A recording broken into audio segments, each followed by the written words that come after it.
Bem, muito obrigado. Nissim Black é um músico aclamado internacionalmente. Sou o advogado e o procurador-geral da oposição. Só um de nós lota auditórios com pessoas que realmente querem ouvi-lo falar.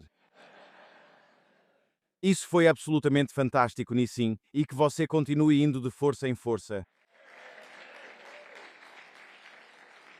Bem, foram 24 horas incríveis para mim até agora em Jerusalém. Ontem, como vocês devem saber, a Grã-Bretanha viu a renúncia de um primeiro-ministro apenas 2 anos depois de vencer uma eleição geral histórica. E hoje Westminster já está voltando sua atenção para quem pode substituir Keir Starmer. Durante anos, Israel viu a Grã-Bretanha como um modelo de estabilidade política, e a Grã-Bretanha via Israel como o país que mudava de governo a cada poucos meses.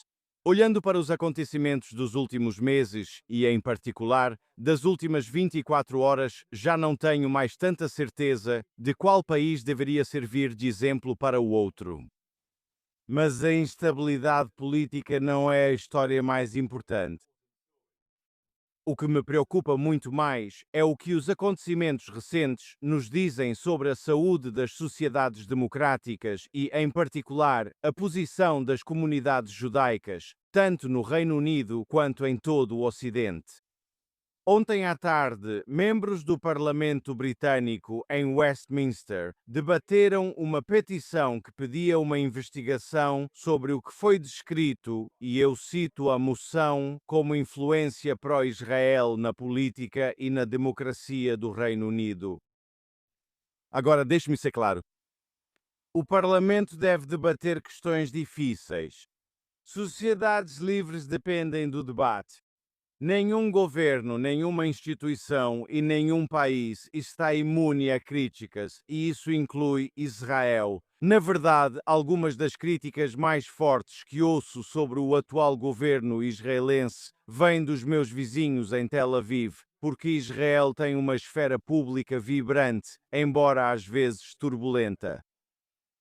Mas as sociedades democráticas dependem da nossa capacidade de distinguir entre crítica e preconceito, entre escrutínio e suspeita, entre investigação legítima e teorias da conspiração.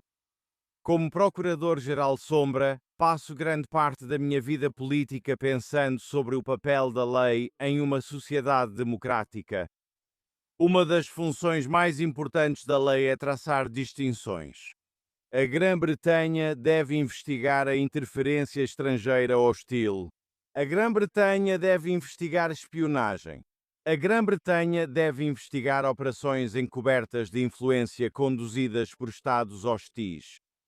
Rússia, China e Irã representam desafios reais à nossa segurança nacional. Mas as democracias devem ter o mesmo cuidado para não confundir interferência estrangeira com a participação legítima de seus próprios cidadãos na vida pública. E no momento em que começamos a tratar o engajamento político comum como algo inerentemente suspeito, enfraquecemos as próprias liberdades que afirmamos defender. E é por isso E é por isso que muitos judeus britânicos viram o debate de ontem com preocupação, não porque temessem o debate, não porque se opusessem ao escrutínio, mas porque reconhecem certos padrões. A linguagem muda, o contexto político muda, os alvos mudam. Ainda assim, a insinuação subjacente às vezes pode soar surpreendentemente semelhante. A noção de que judeus, ou aqueles associados ao Estado judeu, possuem uma influência oculta que exige investigação especial não é uma acusação nova. É uma das mentiras mais antigas da história. Para muitos judeus britânicos, esse debate soou desconfortavelmente próximo de uma narrativa já muito conhecida por nós. Senti algumas dessas mudanças logo após o dia 7 de outubro. Você talvez tenha visto um discurso que fiz, no qual falei sobre comparar pessoas que servem no exército de Israel, algumas das quais eram, como você sabe, muito próximas de mim, com as minhas preocupações em relação à minha filha, em Londres usando um Margin David, uma estrela de Davi, no metrô de Londres. E eu fiquei preocupado com ela pela primeira vez na minha vida. E esse pensamento era novo para mim, não porque a Grã-Bretanha estivesse livre de antissemitismo antes. Nenhuma sociedade jamais esteve livre de antissemitismo, mas porque muitos judeus passaram a considerar seu lugar, nosso lugar, na sociedade britânica como seguro, aceito e inquestionável. E muitas pessoas perceberam, depois de 7 de outubro, que pressupostos que tínhamos como garantidos já não podiam mais ser totalmente considerados como certos. E isso tem sido, eu acho, uma das consequências mais dolorosas dos meses desde então. Não apenas o aumento nos incidentes antissemitas, não apenas os abusos, não apenas a intimidação, mas o sentimento entre judeus comuns de que estão sendo levados a justificar seu lugar na vida pública de uma forma que não se espera de mais ninguém. E mesmo assim, continuo otimista. A história da comunidade judaica britânica é uma das grandes histórias de sucesso da diáspora judaica. Por mais de 3 séculos e meio, os judeus contribuíram para todos os aspectos da vida nacional britânica. No parlamento, no direito, na medicina, na ciência, nos negócios, na educação, nas artes, no serviço público. Os judeus não apenas ajudaram a construir a Grã-Bretanha moderna, mas essa contribuição continua até hoje. Mas os desafios são reais, o antissemitismo é real, o extremismo é real, a pressão sobre as sociedades democráticas é real. Mas também é real a resiliência da comunidade judaica. E acho que precisamos enfatizar um ponto absolutamente central. A proteção da comunidade judaica não é simplesmente uma questão judaica.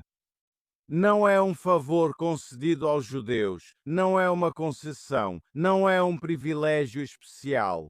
É um teste para saber se uma sociedade democrática pode permanecer fiel aos seus próprios valores.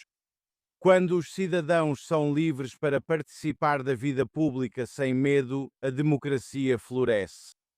A proteção dos judeus não está separada da proteção da democracia, as duas são inseparáveis. Como o rabino Lord Sacks sempre nos ensinou, uma sociedade que abriga o antissemitismo é uma sociedade doente. Uma sociedade que tolera o antissemitismo é uma sociedade em estado terminal. E é por isso que tudo isso importa, não apenas para a comunidade judaica, não apenas para a Grã-Bretanha, mas para o futuro da própria sociedade democrática. E claro, nos reunimos esta noite em Jerusalém, o único lugar no mundo onde ninguém precisa explicar porque a segurança judaica importa. Mas o futuro da vida judaica nunca dependeu apenas do que acontece em Jerusalém. Também depende do que acontece em Londres, em Paris, em Berlim, em Nova York. E, portanto, nossa tarefa é ter confiança em nossa identidade, confiança em nossos valores, confiança no Estado de Direito, confiança nas instituições democráticas. E confiança de que, mesmo no mundo online de 2026, a verdade é, em última análise, mais forte do que o preconceito e mais forte do que a conspiração. Os desafios são enormes, mas a nossa determinação também é. E se a história judaica dos últimos 3.500 anos nos ensina algo, é isso. Aqueles que repetidamente preveem o declínio do povo judeu têm um retrospecto notavelmente ruim de acertos. Am Israel Shai, obrigado.